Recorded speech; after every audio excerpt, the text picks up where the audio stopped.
I repeat, to kindly start up on arrival of His Holiness, the Dalai Lama, and keep standing till His Holiness is seated.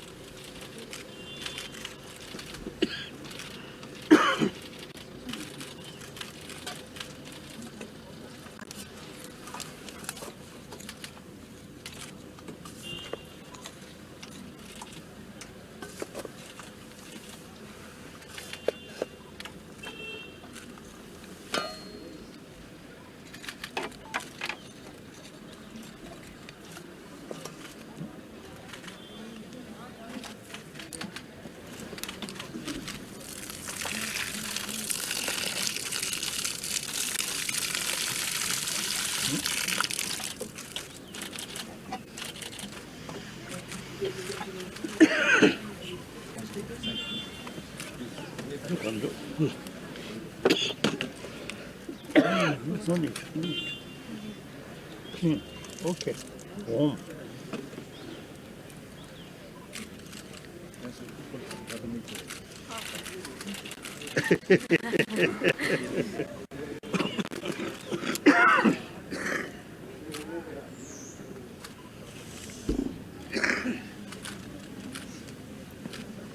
Please come this side.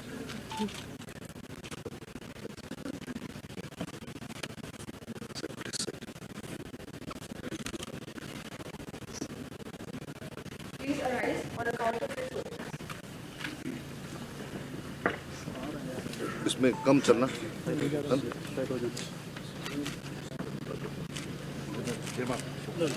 हाँ.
Sir.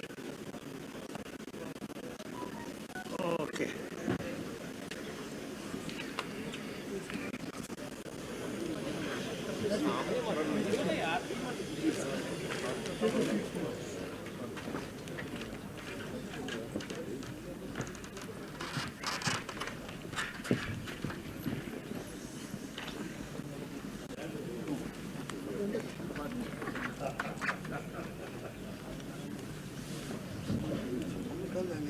Side करेंगे शुरू से ही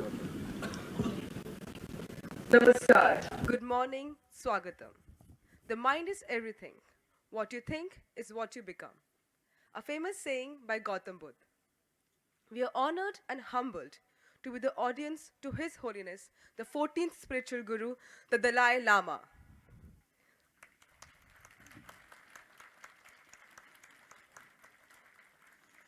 Dalai Lama is a title, a combination of the Mongolic word Dalai, meaning ocean, and the Tibetan word Lama, meaning guru. His Holiness is committed to promoting human values such as compassion, forgiveness, tolerance, and self discipline. He also encourages religious harmony. His Holiness is the spiritual leader of all mankind, bestowed with the world's highest honor of Nobel Prize for Peace. His Holiness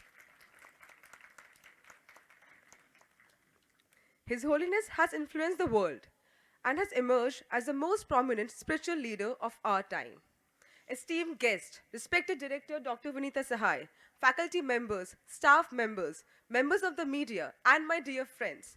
I, Divyanshi Ahirwar, student of PGB 2019-21, on behalf of the Indian Institute of Management Bodhgaya Fraternity, heartily welcome you all to the auspicious occasion of His Holiness the Dalai Lama visiting our campus and unveiling our institute logo.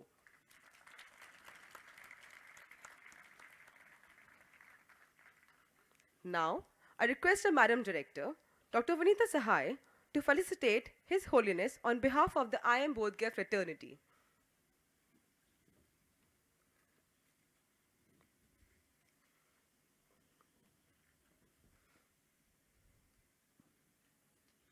Thank you.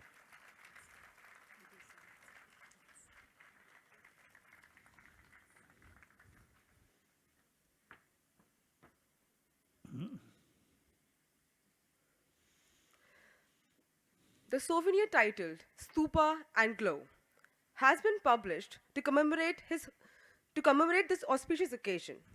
It is my privilege to request the chief guest, His Holiness, to formally release the souvenir by signing it.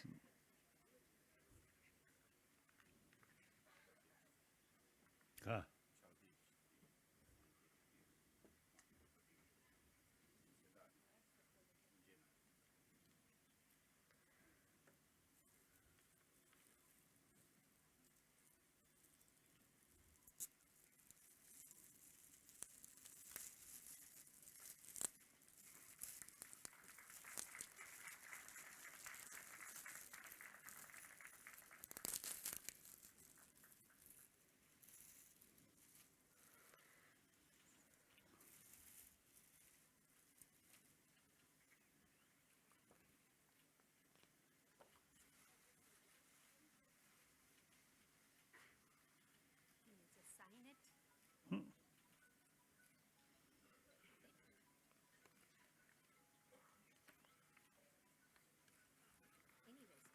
Okay.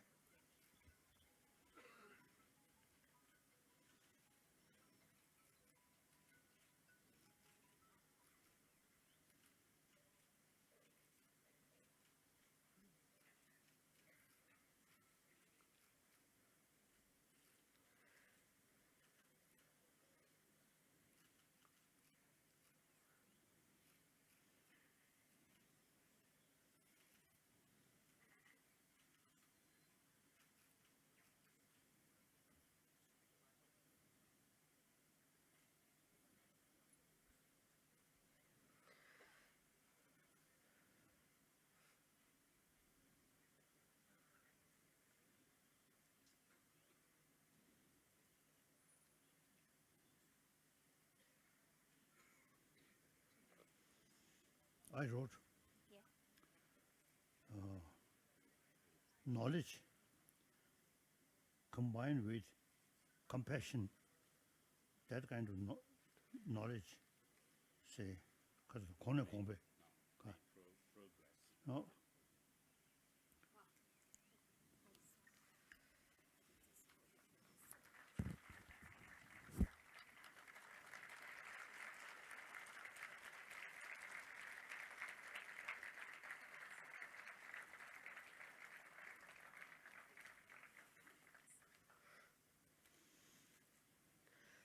Thank you, His Holiness and Madam Director.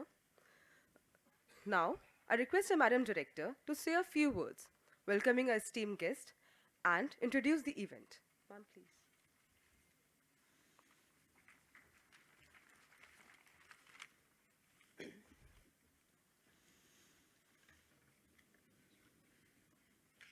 Good morning and a very warm welcome to our very, very special guest for the morning, His Holiness, Dalai Lama. So you have no idea that for many people sitting in the audience, for many of my bright students, this is a moment which they've been waiting for. This is a moment of dream come true for many of them. So, on behalf of the entire IM Bodhgaya fraternity, we welcome you and we thank you from bottom of our heart to be amongst us, to bless us. Thank you so much, sir. I also welcome all my dignitaries, all my faculty colleagues, staff members, and last but not the least, my dear students. This has been one of a momentous occasion for a young, fledgling school like ours. Though in 2015 is when we took birth, as usual, started by Ministry of Human Resource Development in the land of Bihar. As a campus, we've been waiting for this moment. Why this moment is very, very special for us? I'm a marketing professor. I know that there are 20 IMs, and each one of them have a very distinctive identity of their own. As a school, from the moment that we got to know that we are going to be in this land of enlightenment, we always knew that what is going to be our, in marketing terms, positioning. Positioning which is so pertinent, positioning which is hour of the need, positioning which is the need of the chaotic world. What he just wrote, that education along with values and compassion. So you have no idea, you have already given us another dictum to live by. Something which is so valuable, something which is so precious, and something which we always wanted to be our dictum. Yes, it's also my privilege to share some details about this very special guest, which of course needs no introduction, and words would never be suffice or would never do any justice to his stature. We all know him as a man of peace, as a man of compassion. In 1989, yes, he was also awarded the Nobel Peace Prize. He also became the first Nobel laureate to be recognized for his concern for global environmental problems. He has traveled to more than 67 countries, spanning 6 continents, has received more than 150 awards, honorary doctorates, prizes, in recognition for his message for peace, non-violence, interreligious understanding, universal responsibility, and compassion. All the words which sound like music to the ears of today's humanity. He's also authored and co-authored more than 110 books. We once again take it our privilege for each one of IIM Bodh Gaya participants sitting here to welcome you on our campus, sir. At a time when the whole world is poised, India is going to become a 5 trillion economy, as what we keep hearing. We are going to be a major participant in the world economy. And we at IIM Bodh Gaya, we are trying to shape up as a formidable contributor to the managerial talents in that direction. I keep saying, again as a marketing professor, we are young, we are not yet there, so we try harder. So as a new campus, we're really trying to contribute to this managerial talent pool which India would need to steer its growth in the new generation.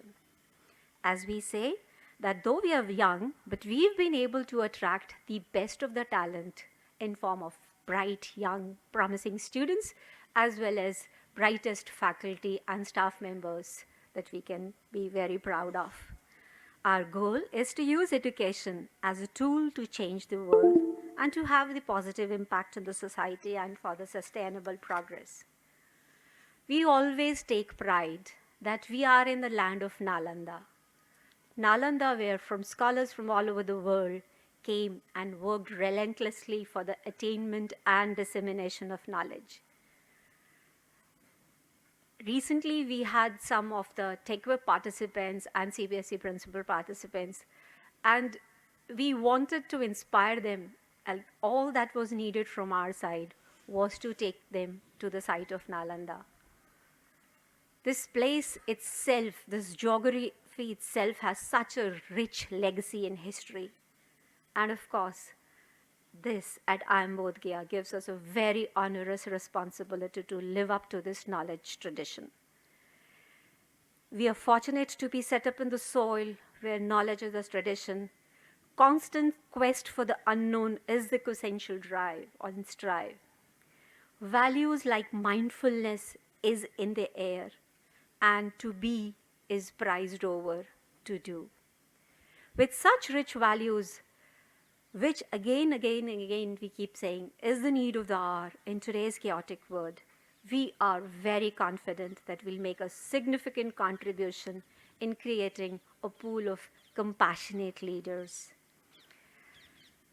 His Holiness, your teachings are a link from to do to be. His Holiness, you are working relentlessly towards encouraging people to be happy. You are the one who is advocating the cultivation of warm-heartedness and human values such as compassion, forgiveness, tolerance, contentment, and self-discipline. You are the one we know that is committed to talking about importance of such values and sharing them with everyone whom you meet. Of late, as we know, that you also have been speaking about the commitment of reviving awareness of the value of ancient Indian knowledge among the young Indians today.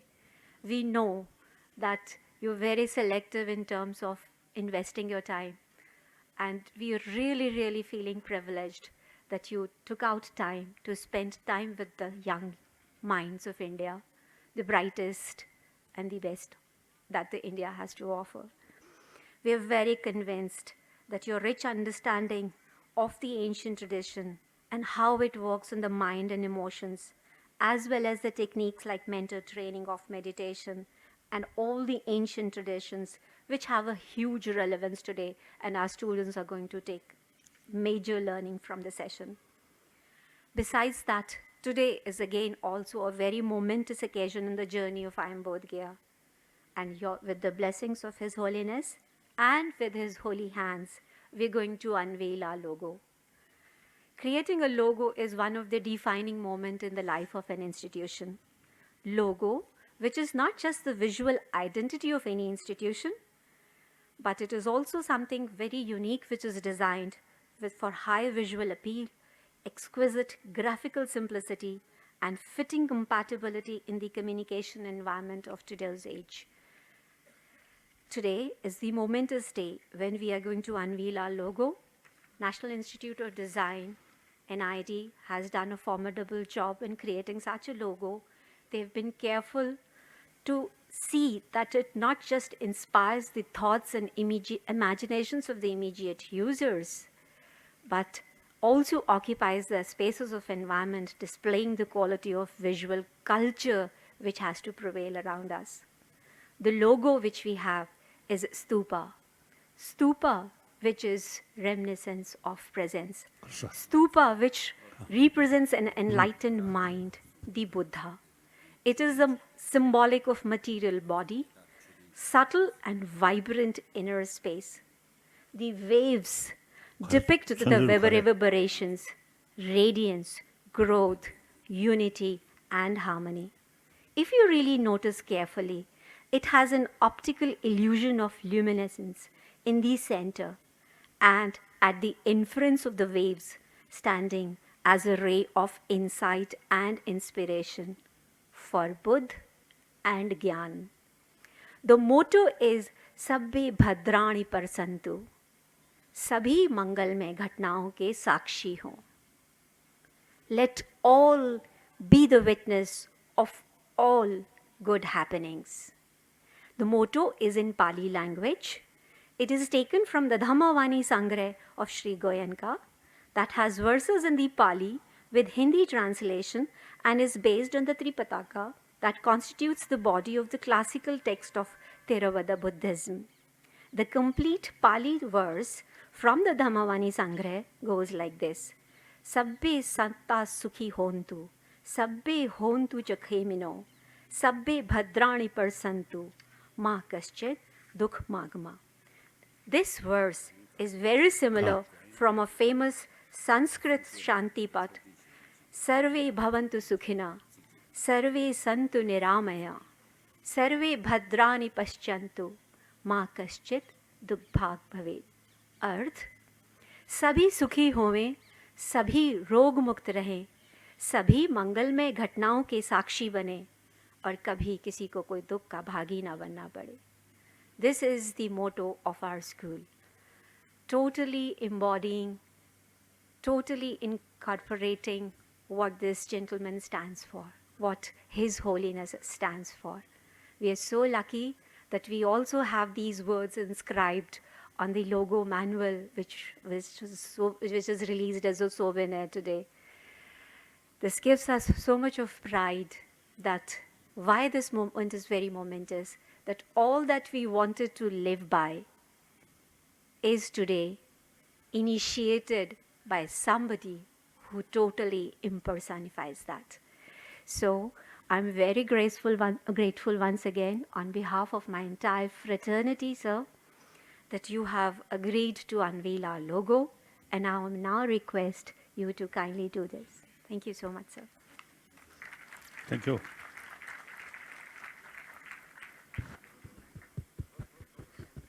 Okay. Hello. Okay.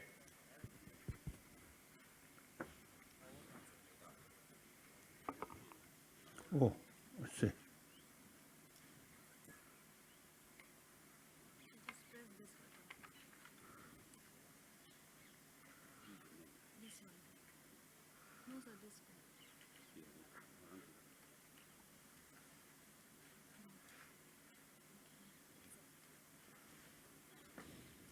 Really? Huh? IIM Bodh Gaya, situated in the eastern part of India, is recognized as a key Buddhist destination, is home to a UNESCO World Heritage Site, and other temples and monasteries. The IIM Bodh Gaya is built on this land of enlightenment, as exemplified by these stupas, which are a signifying symbol of enlightened mind, and the leaf of the Bodhi tree, symbolizing the associated path of enlightenment. The region has been an eminent seat of learning, and thus the radiating centers of the two ways exemplifies the constructive interference between them, indicating insight, harmony, growth, and coordination. Right, sir. The journey to become the enlightening IIM that would inspire and create mindful leaders has begun.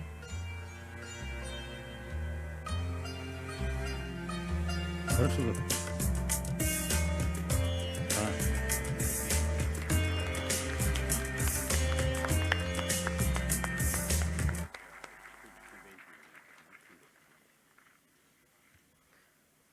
Thank you, His Holiness. Thank you, ma'am. Now, I request our faculty members to kindly join us on the stage for photographs.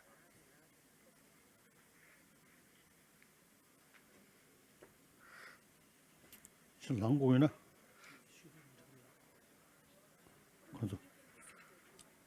I think I want to stand. Hmm?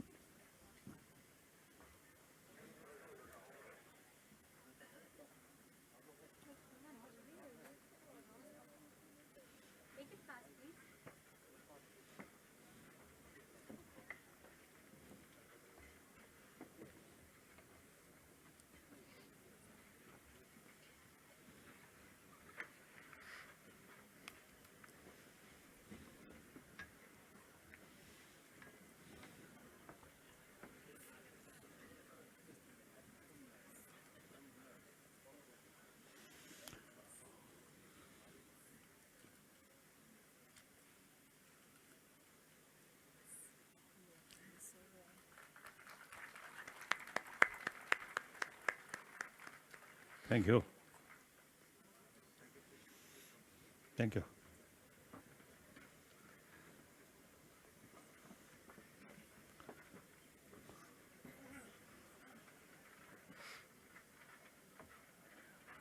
But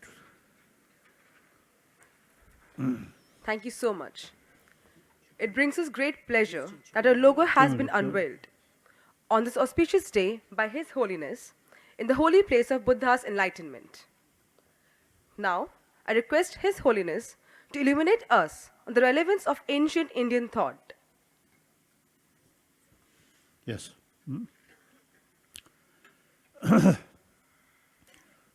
Respected sister, and brothers,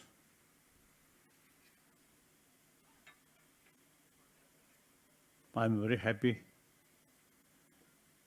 to be here, have opportunity to talk or share some of my sort of ideas or feeling on the basis of my own experience. Now, firstly, we are human beings. Like any other sentient being, want happiness, do not want suffering. Yet, 7 billion human beings on this planet, lot of sort of problem, essentially our own creation. It is quite sad. We do not want suffering. We want happy life. Yet, due to short-sighted and self-centered and narrow-minded, there's a lot of problem, essentially our own creation. However, basic human nature, according to scientists, we are social animal.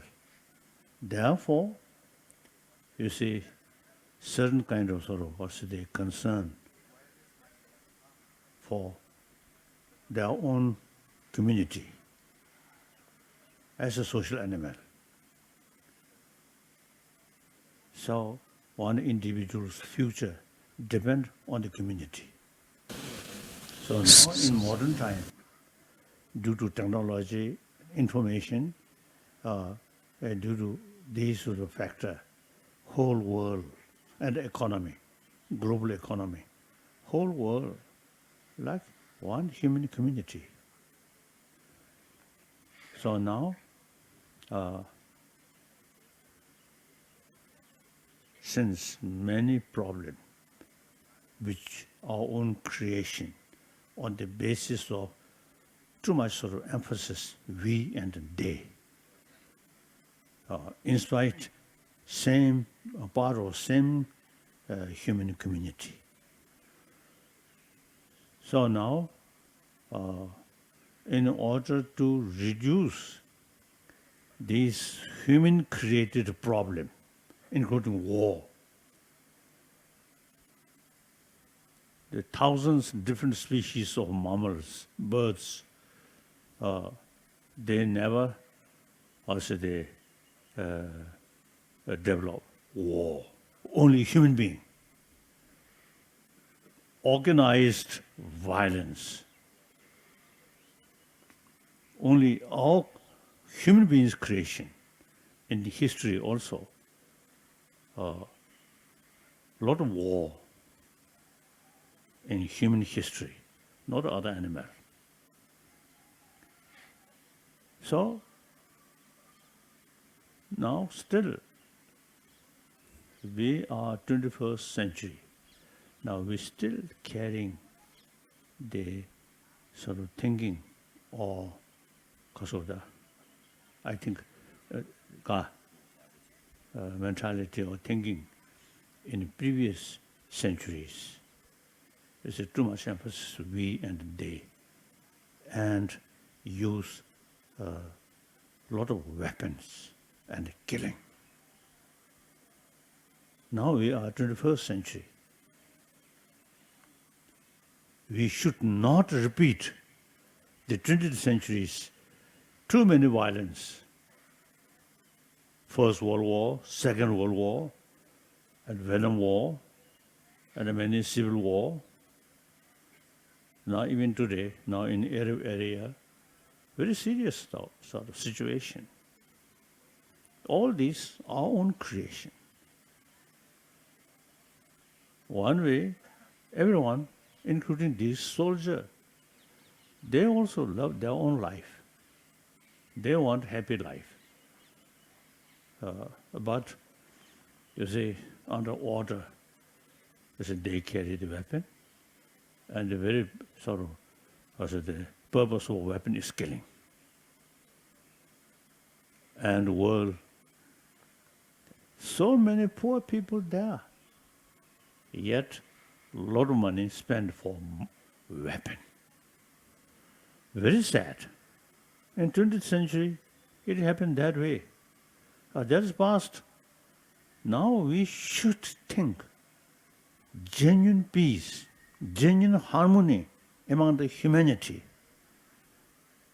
And when we think the gap rich and poor, the poor people in Africa, in Asia also, in Europe also, the poor people, their main concern is day-to-day life. I think the world has some potential to help these people and to reduce gap rich and poor. But you see, these money used for sort of develop more weapons. Very sad. One way, whole world, everybody say peace, peace, peace. Peace not through prayer, but we have to make effort.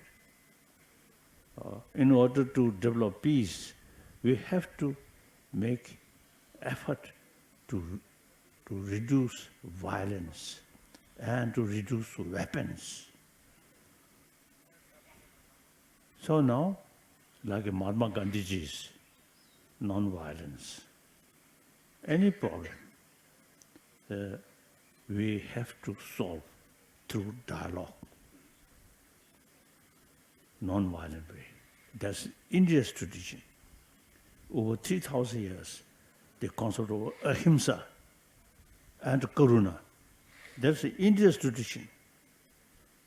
Buddha, Shakyamuni, and Mahavira, Jain, all these great thinkers, they carry the 1,000-year-old India's tradition of ahimsa, karuna. So,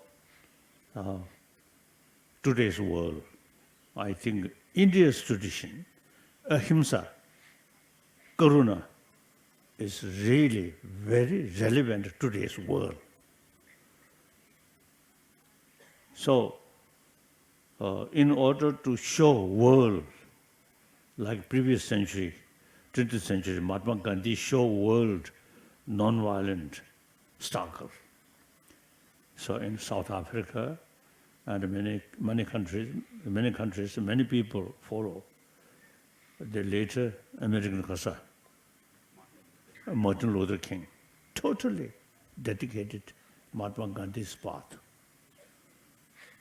So therefore, now India's 1,000-year-old tradition very much based on ahimsa, karuna. That now world need that. In order to offer or some contribution for world, firstly, within India, you should revive this ancient Indian tradition, Indian thought, ahimsa, karuna. So these, so India, I feel, I always sort of expressing, India is the only nation who can combine the modern education, which oriented about material value, and plus the ancient Indian knowledge, how to develop peace of mind. So therefore, within India should revive this ancient Indian knowledge, how to bring peace of mind, and how to tackle anger, frustration. So more compassionate mind here, your way of life carry more honest, truthful. that brings self-confidence, that increase inner strength, like Mahatma Gandhi ji. So therefore, now this country, I think you can check Egyptian civilization, Chinese civilization, and Sand Valley Skala, Indus Valley civilization. I think this Indus Valley civilization, which is India's civilization, I think produced most great thinkers, philosopher, not in Chinese tradition or Egyptian sort of civilization.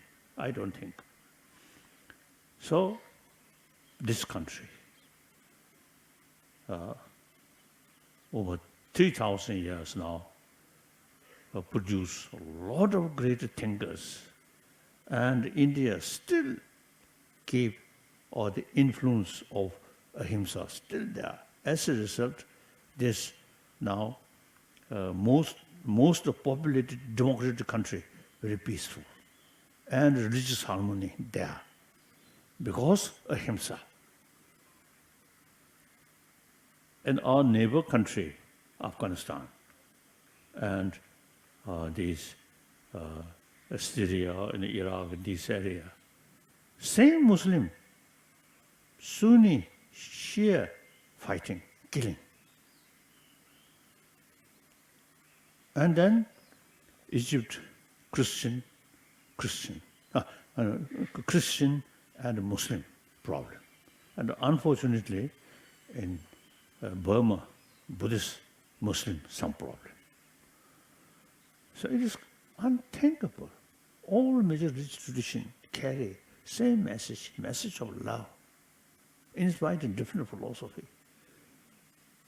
People who suppose follow practice of loving kindness and fighting each other, killing each other. Unthinkable.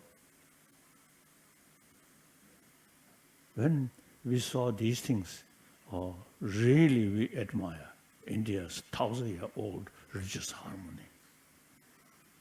These, because of 1,000-year-old India's tradition, ahimsa. So intellectual level, debate, criticism, but physical level, very peaceful. Within Nalenda's, also the Buddhist scholars, so a lot of sort of argument, a lot of criticism each other, but very peaceful. So now India is the living example. All major world religious traditions can live together and a mutual respect, and sometimes mutual learning. That's India's also 1,000-year-old concept of ahimsa that creates that kind of religious harmony. And politically also, it's a democratic country. During election, a little bit heated discussions or criticism sometimes happen, but very peaceful. Okay. So India's 1,000-year-old tradition, ahimsa, karuna, and also this country, over 3,000 years, concept of shamatha, single-pointed meditation, and the concept of vipassana, analytical meditation, already developed in this country. So India truly, I think, produced many, many great thinkers. So India's 1,000-year-old tradition, ahimsa and karuna, now world need. So firstly, within the country, now here, the teachers and the students, you should pay more attention about is ancient Indian knowledge. The ahimsa, not just a slogan, but inside karuna. Karuna carried ahimsa. So karuna not through prayer, but training. So in that respect, as you mentioned, the Nalanda tradition, Sanskrit tradition,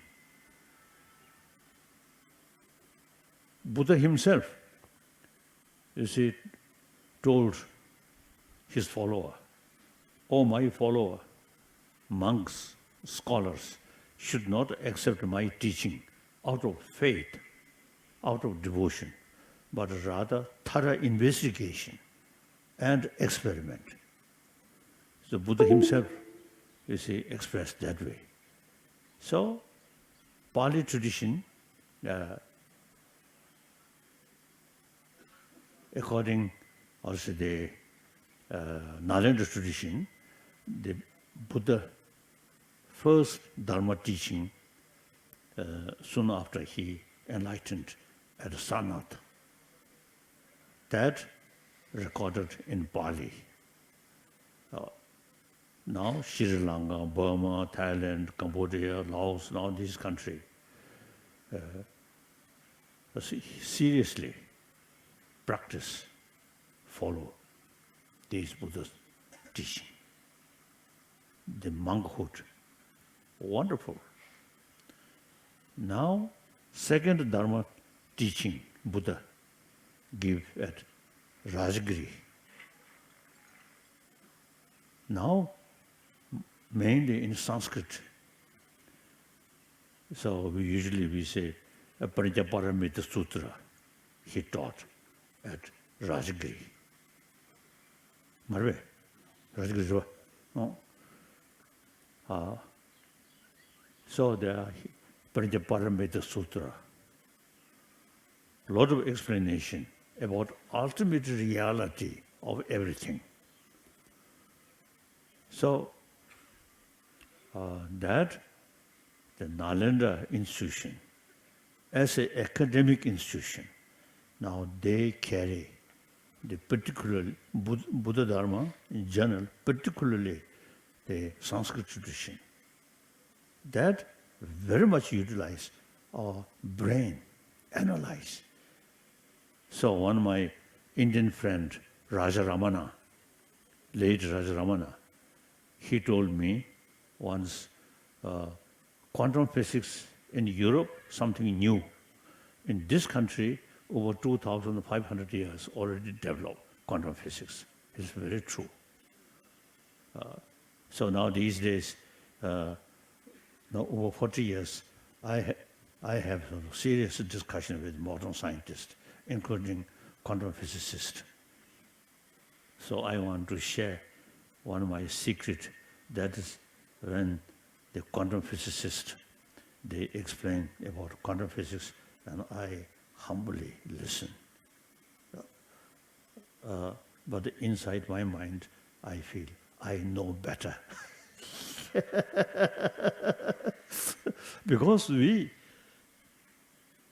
20, 30 years study that. And not only study intellectual level, meditate in daily.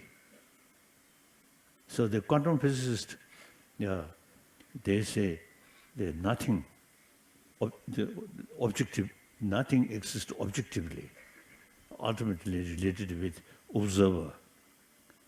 Then modern quantum physicists, if we raise the question, where is observer? No answer. In this country, you see, thoroughly investigate where is self, where is I. So now here, you see the differences, Atma concept, Anatma theory, different sort of theories, because they investigate where is self, where is I. So now, like the, as I mentioned earlier, so quantum physics, as Raja Ramana says, it is very true. So therefore, then psychology. many psychologists, scientists, you see, when we explain about these things, they show eagerness to learn from ancient Indian psychology. So sometimes little bit sort of exaggeration, expressing, as far as the psychology is concerned, Western psychologist knowledge, compare Indian psychology, their psychology sort of level is a kindergarten level. Indian psychology, highly developed.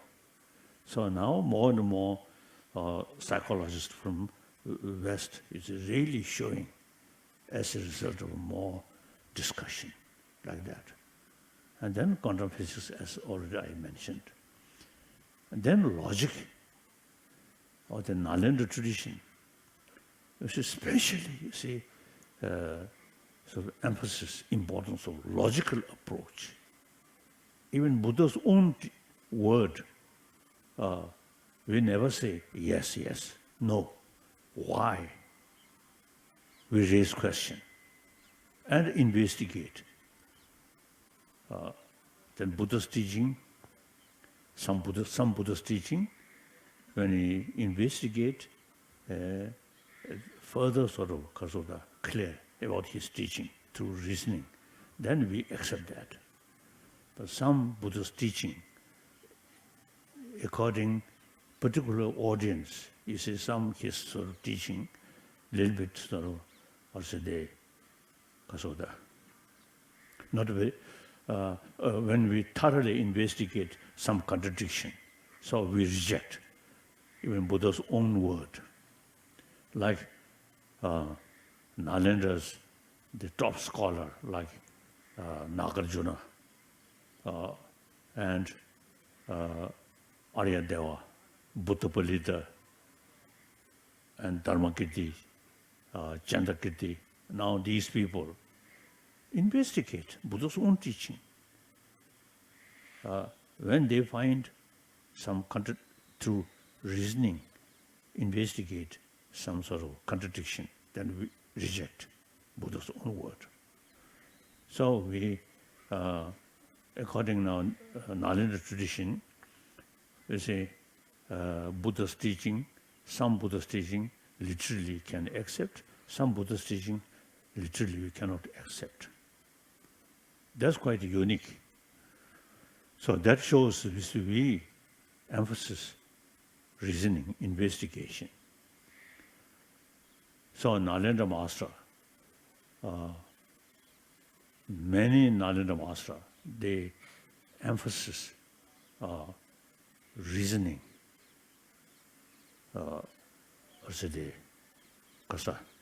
logical approach. So since 8th century, the Tibetan emperor, Tibetan king, Chisung Dezen, now he invite 8th century, and on that period, top master of Nalanda was Chandrarakshita. He invited to Tibet. Now, Chandrarakshita himself, top scholar of Nalanda institution. So he introduced Buddha Dharma according to Nalanda tradition, including logic, Buddhist logic. So Chinese Buddhism also, you see, same source from Nalanda tradition, but they not much pay attention about logic. So some important text about logic, Digna, Dharmakirti, these two persons, they are writing, they are great logicians. So they are writing, not translated into Chinese language. We Tibetan, all these texts translated into Tibetan. Because Chandrarakshita himself, great logician, his own writing, some logic things.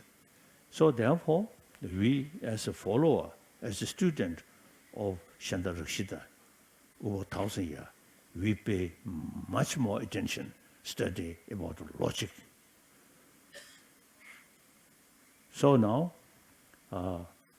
Today, I think whole world, whole Buddhist world, I think Tibetan tradition, only Tibetan tradition, you see, carry complete sort of the knowledge of Nalanda Master.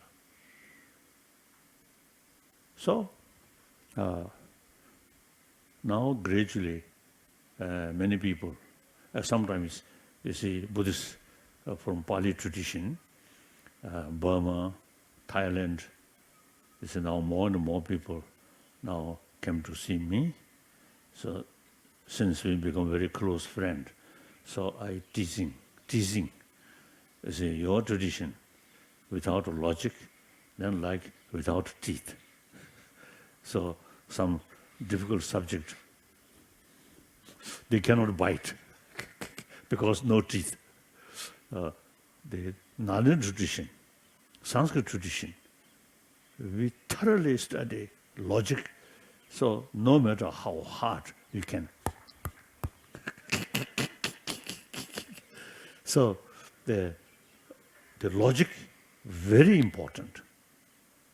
So usually you see we traditionally in Tibetan monastic institution, the Madhyamika philosophy, one. Then the whole sort of Buddhist, also the concept how to develop from this level up to Buddha's level, the Kasa Prajins, Abhisamaya Alankara, that book we study, one very important. Then Omajuko Kasa, Madhyamika Avatara, plus Madhyamika Mulakarika, Nagarjuna, these. And then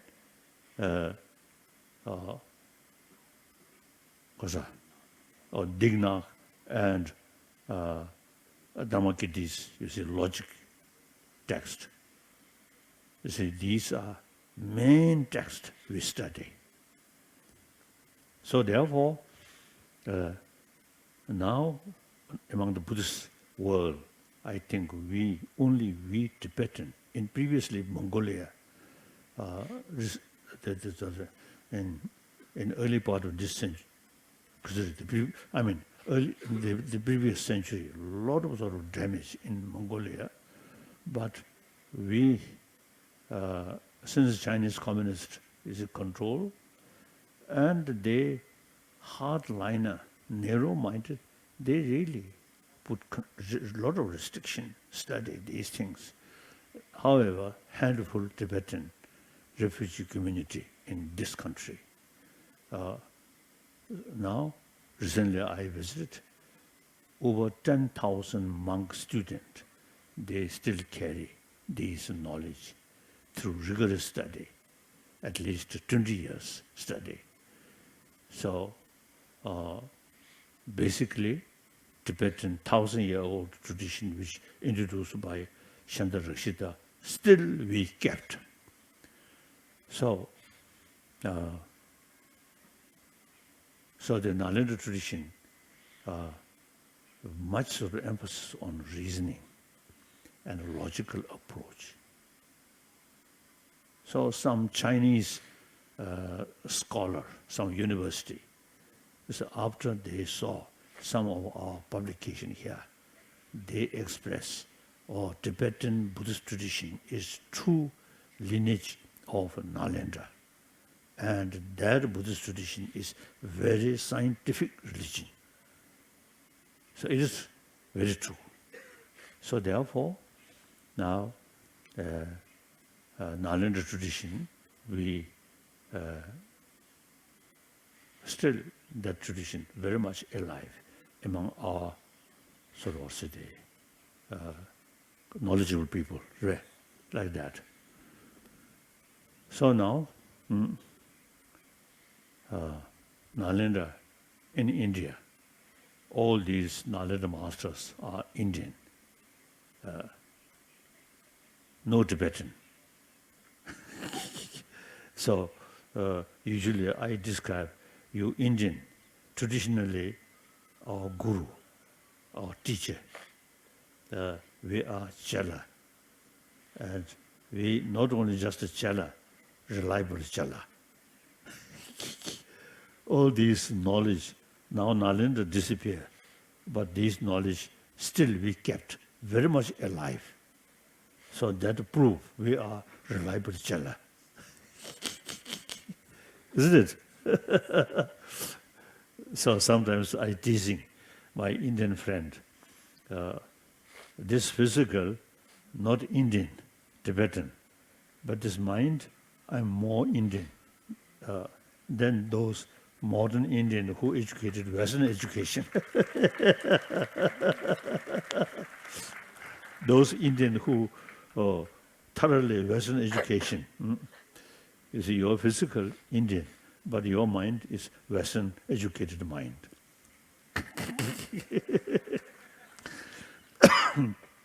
So now you should pay more attention this ancient Indian knowledge. As I mentioned earlier, only this country can combine modern education, which exists in this country very well, and the technology, science, all these material things, very important. But look, Western country, materially highly developed, but as far as inner peace is concerned, much lacking, too much emotion. So therefore, for that, ancient Indian knowledge, how to keep peace of mind, so that firstly revive in this country, then India can show rest of the world, beside the material development, but inner, sort of also the inner development, or inner world, inner peace. So I feel India can contribute for world peace effectively, training our mind, propagate concept of ahimsa, karuna. So now young Indian, as an Indian, you should feel proud. This nation. You see, I think a lot of potential to make contribution, better world, better humanity, happier humanity. So you should pay more attention for study this ancient Indian knowledge. So that is what my talk. Then some questions now.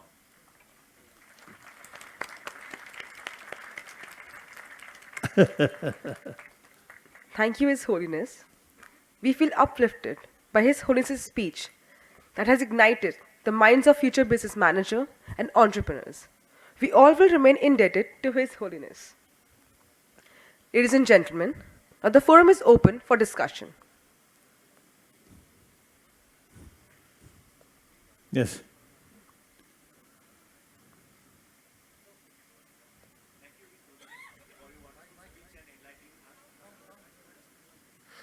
Sound not work.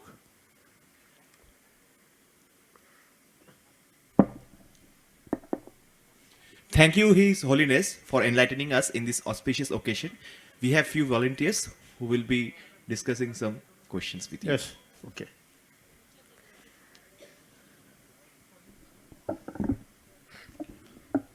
A very good morning to His Holiness. So I must say this is a pleasure to be in your presence and be blessed with your teachings. So I want to ask that in all the religions, a special place has been given to dhyan, that is meditation. And in this fast-paced and competitive world, how can one achieve long-lasting peace and remain calm? Shamatha, single-pointed meditation, is just, or say they channelize the strength of our mind. Usually, you see, our main mind, chit, usually we call sixth mind. You see, very much sort of, also they combine with sensorial 5 senses of organs. So the logical approach or thinking is the sixth mind, not sensorial level consciousness. sensorial level just bring information. The real sort of judgment they carry by sixth mind. So,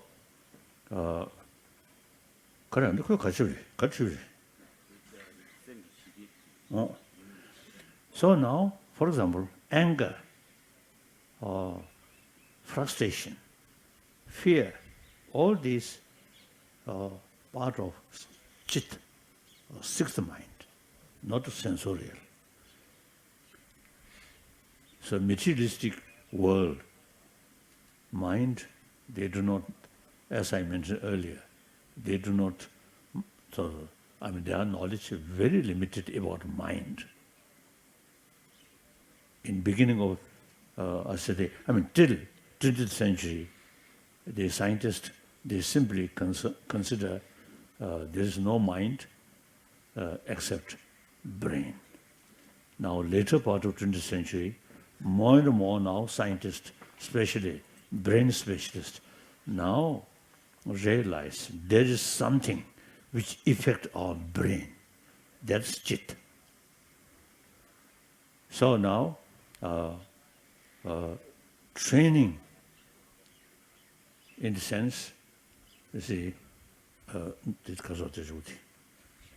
shamatha is channelize our mind, not following sensorial consciousness, but main mind, chit, you see, increasing its sort of ability.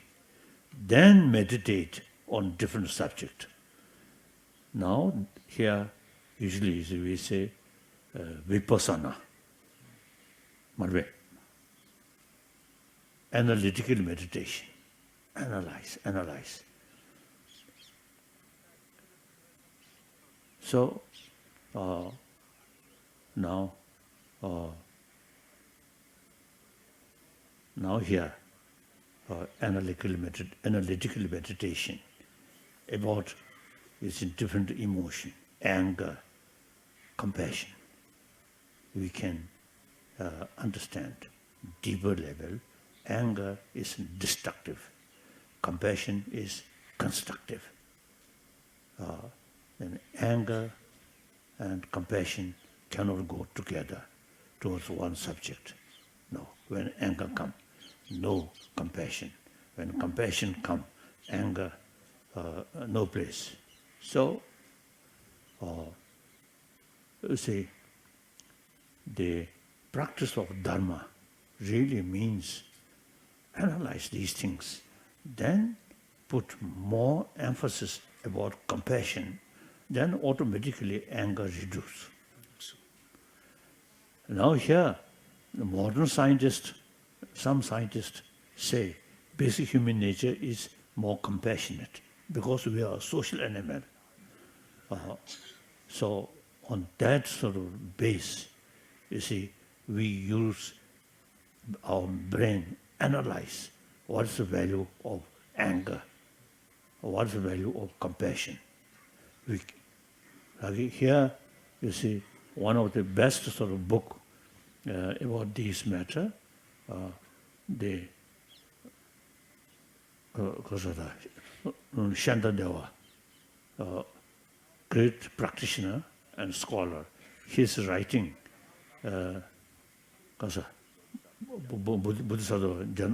Buddhism, one book, 10 chapters. That 10 chapter, this is 6th chapter. This is series of explanation and make comparison, anger and compassion, or mainly anger. 6th chapter. Then 8th chapter, he mentioned selfish and altruism.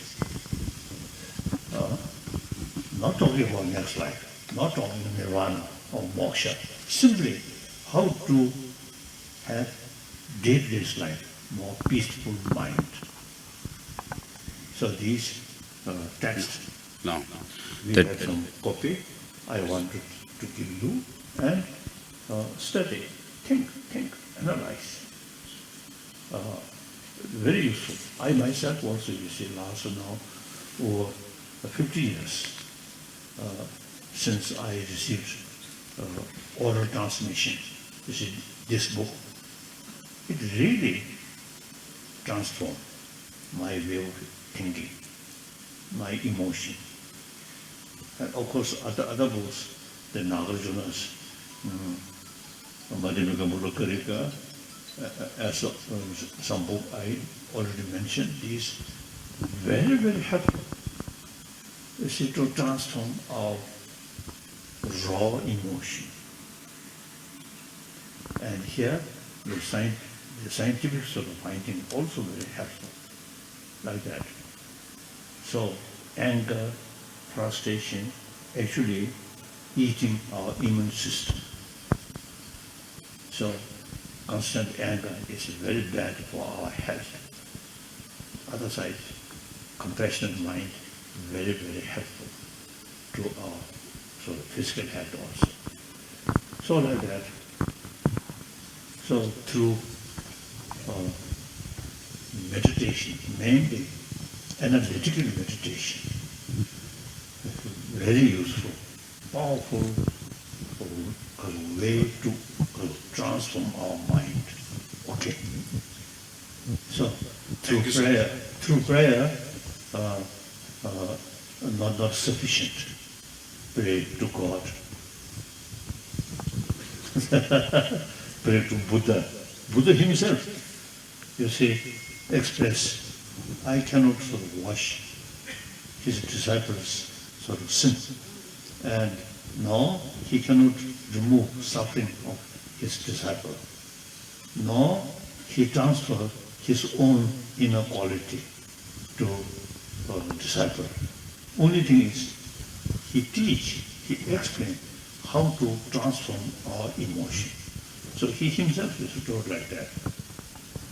Good. Thank you. Good morning, His Holiness. I really thank you for coming here to I Am Both Here. Sir, in this world full of expectations, sometimes we could not meet those expectations. Then we have that feeling of guilt, that feeling of regret and frustration.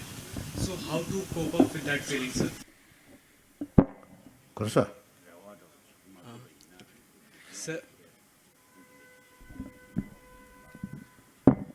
so in this world full of expectations, sometimes we could not meet those expectations. yes, So we have that feeling of guilt, that feeling of frustration. So how to cope up with that feeling? according to Buddha Dharma, since our mind very much sort of influenced by ignorance, so this expectation, some expectation are realistic expectation, some are unrealistic expectation. So now analyze. When you want something, then analyze and try to see, is it that object not only from one angle, three dimensions, or some or four dimension. Analyze, and should look when you also desiring some object, analyze just through emotion, just to look one angle, you cannot see the reality. So mind more calm, neutral, and then analyze. Then you can see the reality fully. Then your approach becomes a realistic approach. So through realistic approach, you can achieve what you want. Many desire unrealistic. So effort, unrealistic effort, always fail to bring what you want, and more regret, frustration, and anger. Okay, so our intelligence is very important to analyze, not faith. Okay. Good morning, His Holiness.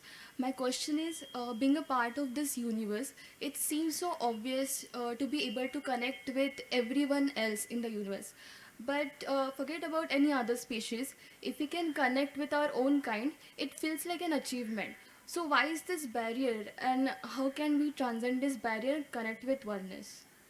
가서. 그리고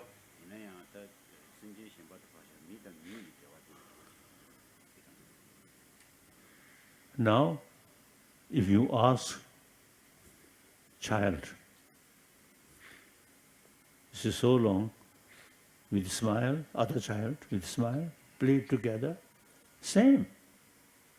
They don't ask what is your religion, what is your nationality.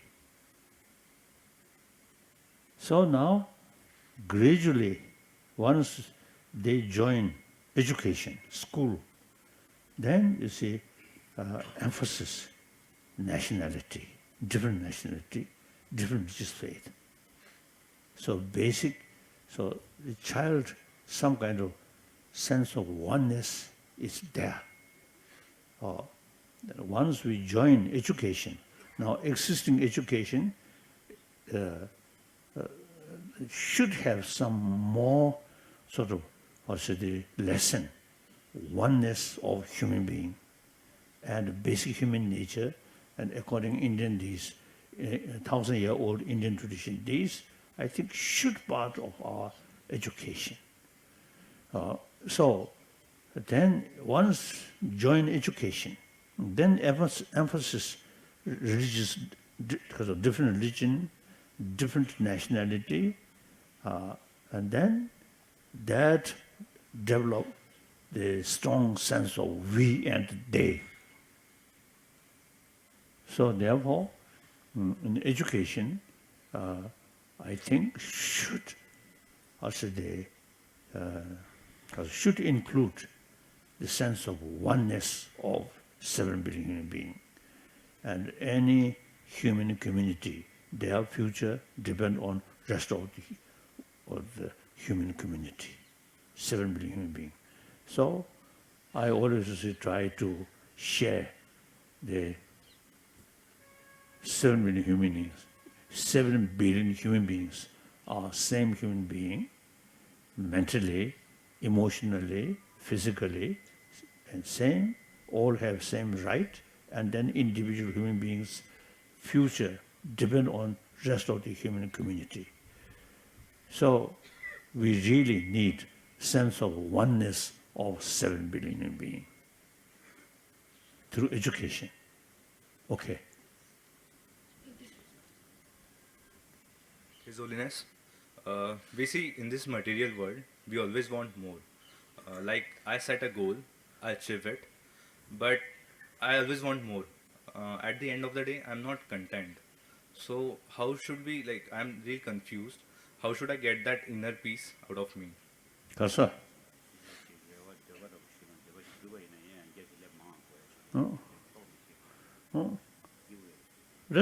As I already mentioned, you see, our desire, no limit.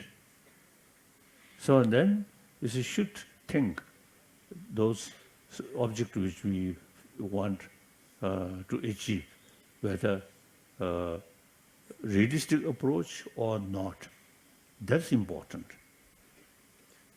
So then, you see, things, you see, you want something, but beyond your ability or opportunity, then should practice contentment.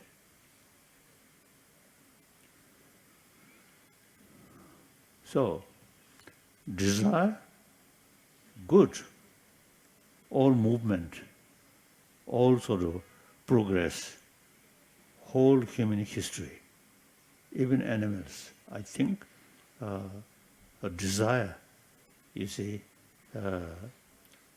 sort of carry because of progress way over 1,000 years, all like that. Without desire, you see no further progress. So desire is good, but it's an unrealistic desire and sometimes bring disaster. So contentment, and should be realistic. Okay.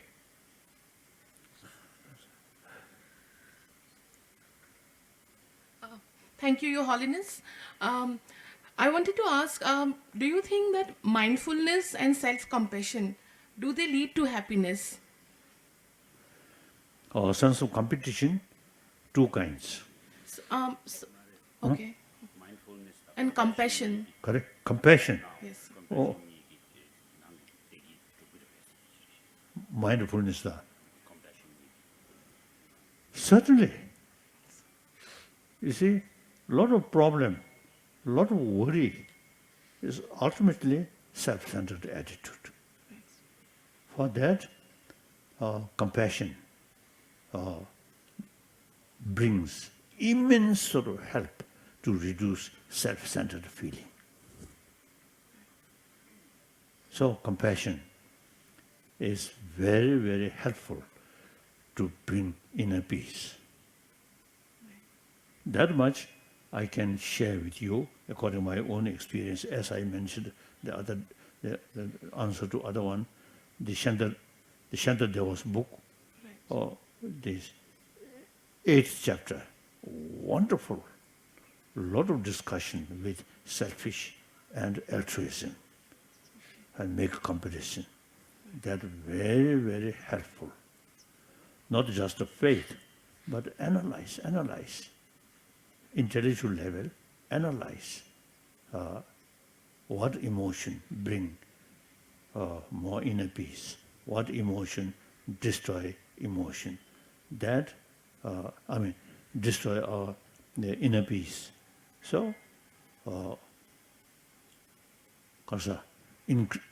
constant think about compassion automatically reduce self-centered attitude. Okay.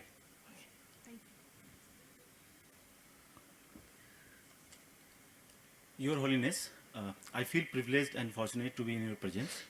So, you have traveled across the world, Europe, Australia, US, you have been everywhere.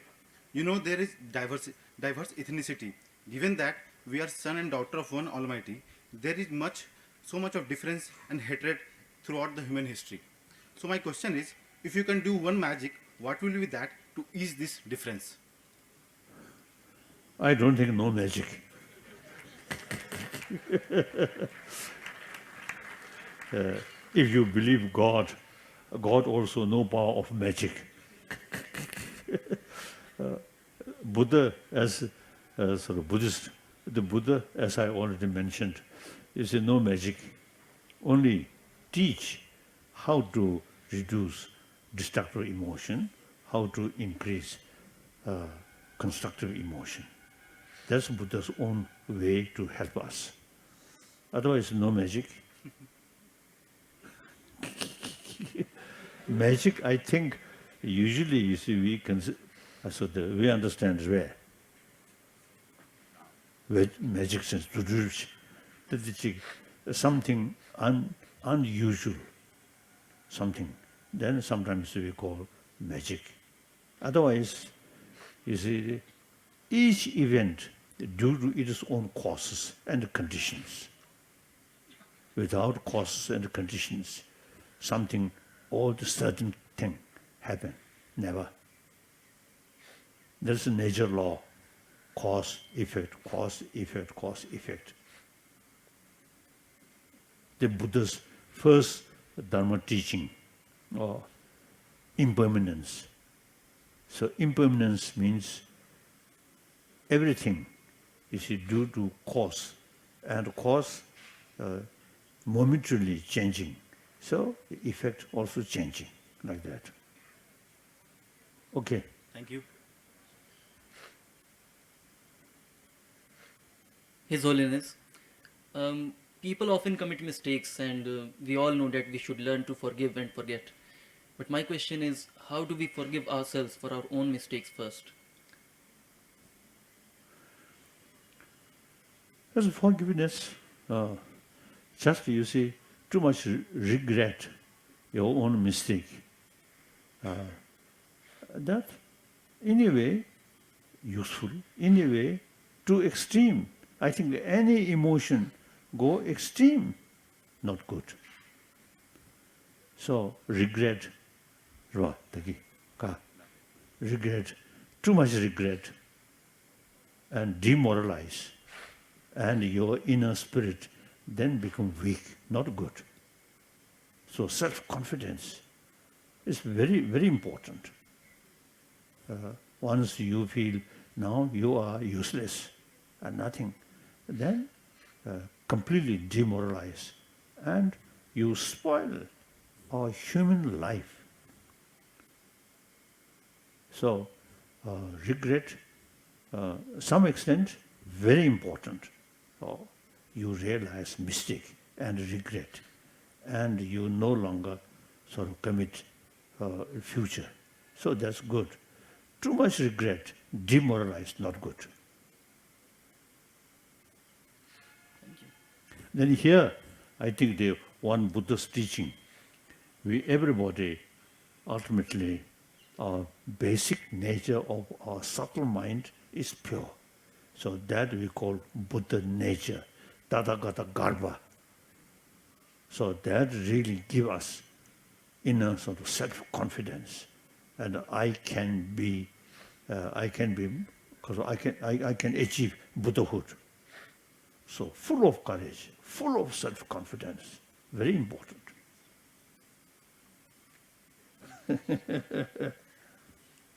Good morning, His Holiness. It's an honor to have you in our campus. So as an MBA student, we are involved in lots of activities which require consistent attention and effort. So in what ways we can increase our productivity in our hectic academic life? 그래서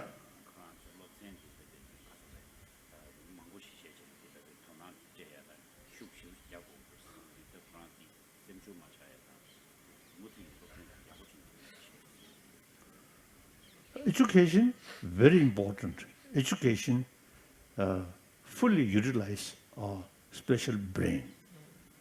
The thousands of different species of mammals, only human beings' brain is something very special.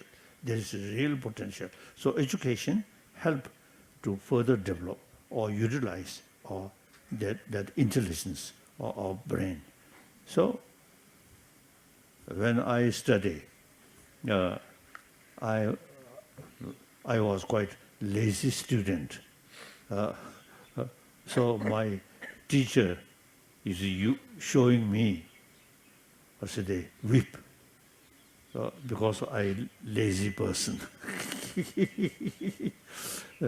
So you see, when you are young, say certain subject, you really feel boring.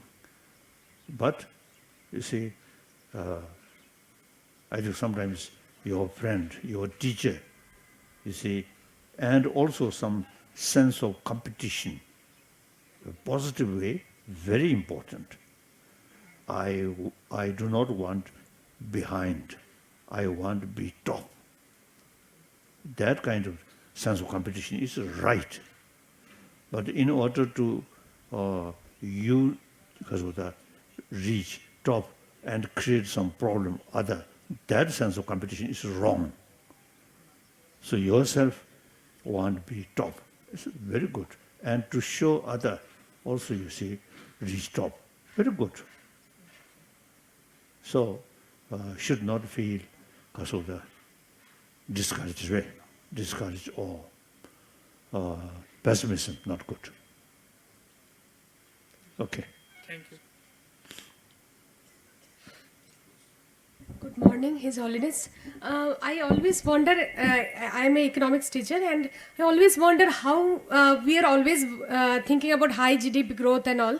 So how can we think about more sustainable, sustainable planet and all? So what we can give to our future generation? So we are not thinking, we are only thinking about how to have more growth and growth, but our resources are limited. So how can we have more sustainable future generation, and they can also have nicely living life? So actually,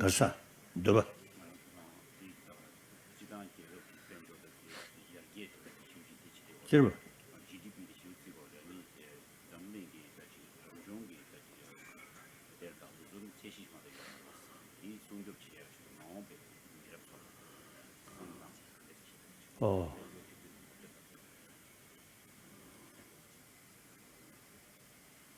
Now, economic development is very necessary.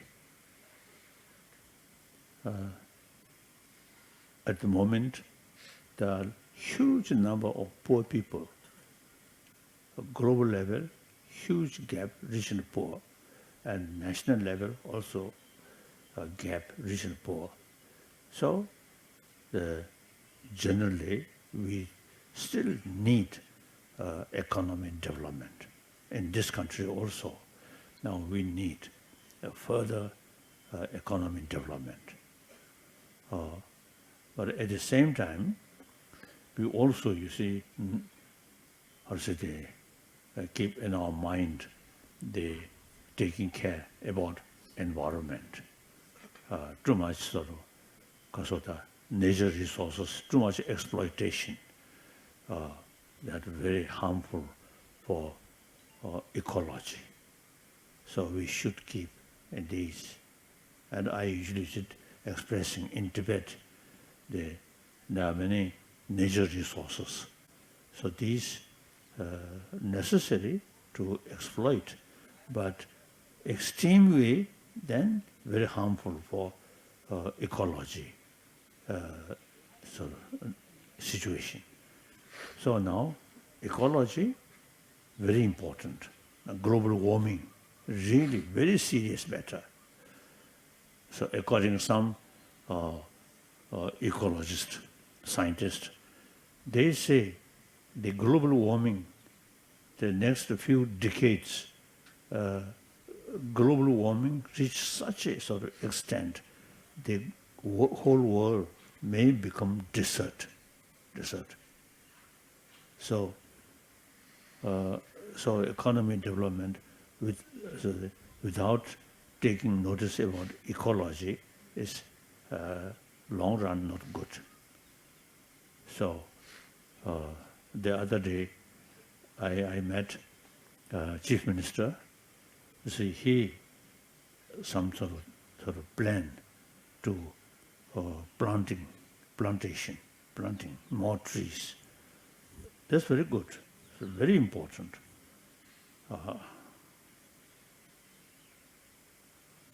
So ecology, actually, you see, beyond our control, global warming. So this goes continuously. So what we can do is try to preserve, try to pay more attention about ecology, like that. But India, I usually see expressing, we Tibet, the snow mountains, and most of the rivers which cover China, Yellow River, into China, and mainland China also the Kasa, or Yangtze River, and then Brahmaputra and Ganga, all these rivers come from Tibet. So sometimes I describe we Tibet is supplier of water to India. So preserve, taking care especially about Tibetan environment is very essential. Over 1 billion people's life depend on those rivers which come from Tibet. Okay. Thank you, sir.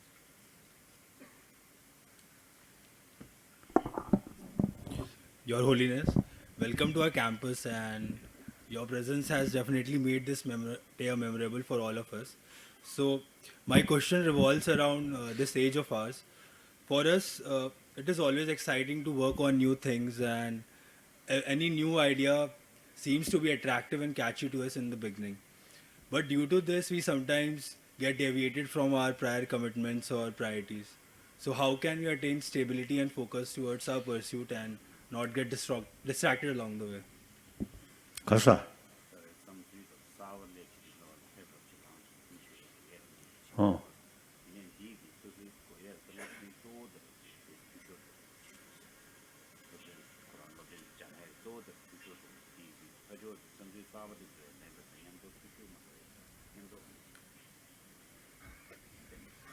As I mentioned earlier, analyze and those different subject, some subject for education, something important, but judging from holistic, not very important, could be. So judge the approach realistic way. So your sort of particular subject is something relevant, your holistic sort of approach, then very good.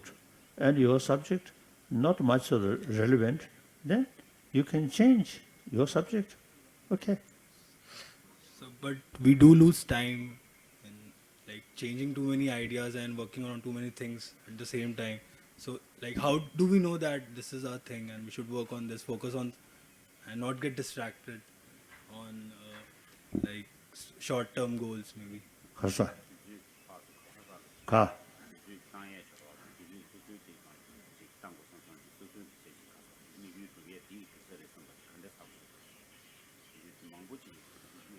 So, as I mentioned earlier, holistic view and analyze, and also ask some of your friends and including your teacher.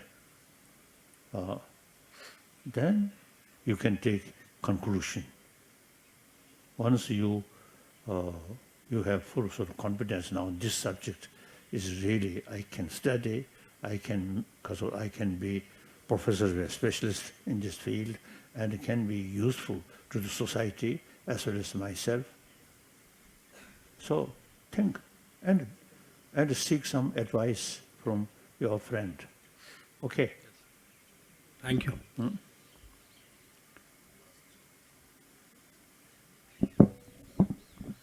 Thank you, Your Holiness, for gracing this occasion. So, sir, in today's learning, in our management journey, we learn a lot of, we talk a lot about key performance indicators, a lot of metrics, and we try to quantify each and everything. So these learnings, as you said, we can can we translate these learnings to our spiritual journey as well? Kasa.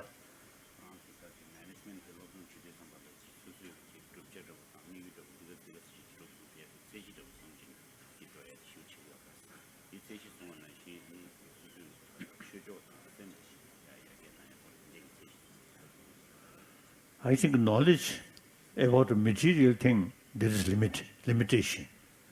But knowledge as a further development of our mind, no limit. So as I mentioned earlier, our Buddha nature, that's the potential. And utilize human brain fully. And as far as Buddhism is concerned, is analyze about the ultimate reality, shunyata. Shunyata means patita samupanta. Everything depends each other, not exist independently, as quantum physics say. So now some student about quantum physics in some Chinese university, you see, some student they experience kasoda. Nothing exists as appears, as independently exists. Much depends on our observer's sort of view. So that reduce grasping something independent existence objectively. So that helpful to reduce attachment and anger. So that's exactly Nagarjuna stated that. So we usually see any subject which you study and appears something absolute, then that kind of view, wrong view. So you should have more holistic sort of view. 그래 저쪽으로 가래. Hmm? So, further development of mind, no limitation. So this very mind eventually become Buddha's mind, as far as Buddhism is concerned, through training. So not only just one life, limitless lives, eons. So mental level development, no limitation. But we can train, we can develop our mental quality, endless, like that. Okay. Thank you, Holiness. Thank you for enlightening us. Thank you. Your Holiness. So now, young Indian, now you should carry the ancient Indian sort of knowledge, which I think world need. So firstly, within the country should revive, as I mentioned earlier. Then you can show rest of the world how to bring genuine, peaceful world. Okay. Thank you, His Holiness, for such wonderful insights.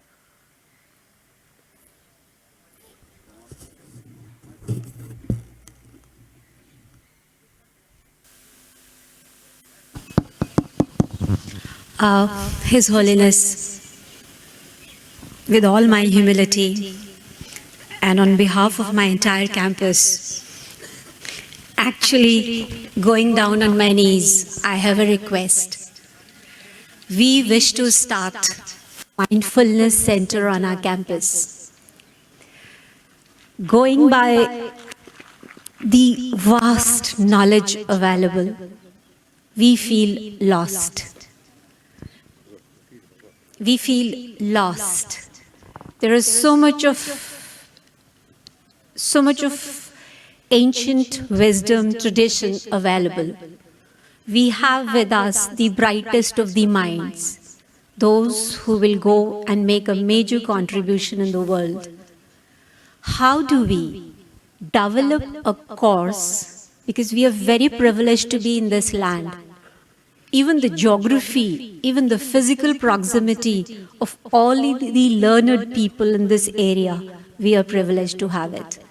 But our problem is where to seek guidance. So today, on behalf of my entire campus, I am looking forward to your guidance. The journey should not stop today.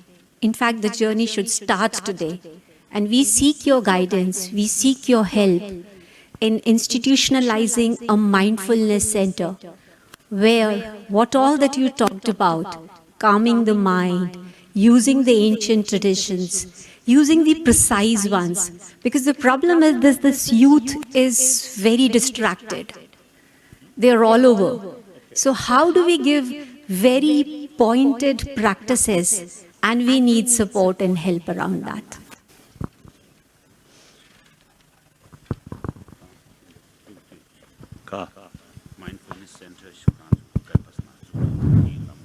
See, your idea, very good. I think very good. And existing modern education is not complete. We should include some method or some education, how to develop our mind. Firstly, how to develop, how to increase mental sort of power, to thinking power. So meditation is very important. So I think in this respect, we can, we can supply Solveda. We can provide some teacher, some Tibetan scholar, you see, who have some knowledge. Certainly, I will try, and some Tibetan scholar, either lay people or monk or nun. Now there are some learned people there, and also who speak Hindi or English. So So certainly, if when you sort of make plan, then certainly I will send some teacher and say, I think 1 year course or a few months, or then eventually, if both sides feel happy, then few years. Okay. Certainly, it is our duty. All our knowledge learned from Indian master. Now, we have the moral responsibility to return this knowledge to modern Indian. Okay, certainly.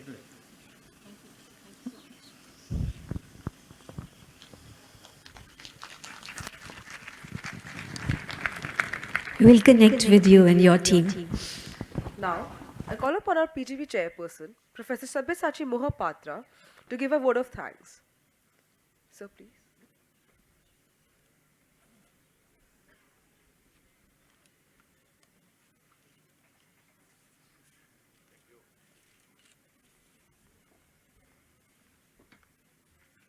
Good morning, everyone. I, Professor Sabyasachi Mahapatra, thank His Holiness, all our dignitaries, particularly Sri N. Dorji, Secretary, BTMC, Sri Tanjin Tala, Secretary, Office of His Holiness, Sri Gaurav Gupta, BOG IIM Bodh Gaya, Professor Puspak Bhattacharya, Director IIT Patna, and Sri Abhishek Singh, DM Gaya, for making this occasion grand, momentous, and memorable. I thank all the students, my colleague faculty members, and our director for being present over here. Thanks, everyone. Thank you.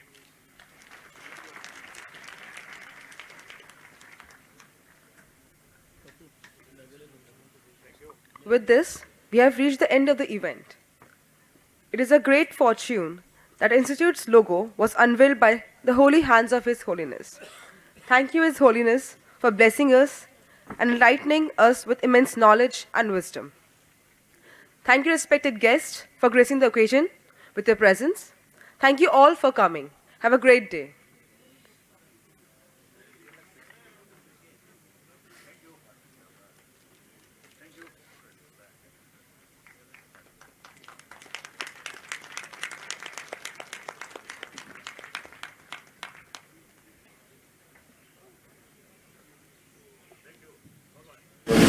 See you again. Thank you.